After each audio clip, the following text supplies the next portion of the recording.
السلام عليكم ورحمة الله وبركاته. دمان ولا ليال كسو دوادا موضوعنا برو عالمك iyo channelkan baro caalamka xalqadiisii labaad taasoo aan maanta uga hadli doono wadanka Albania.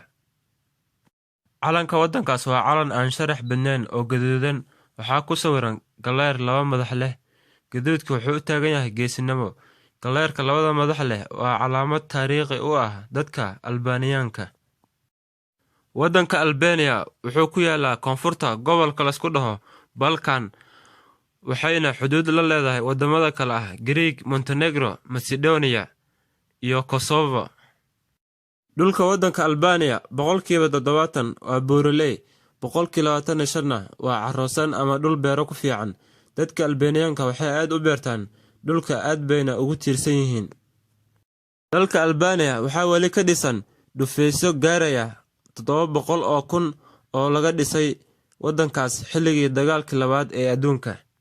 Dadka wadanka Albania boqolkiiba 85 waa dadka asal ahaan ka soo jeeda wadankaas. Dadka kale ee laga badan yahay waxaa ka mid ah dadka Greega, Macedonianka iyo Montenegrianka. Luqadda loogu hadalka badan yahay wadankaas waa luqadda Albanianka. Wadankaas muslimiinta ku nool waxay qaataan boqolkiiba 60, Kiristaankana waxay qaataan boqolkiiba 20.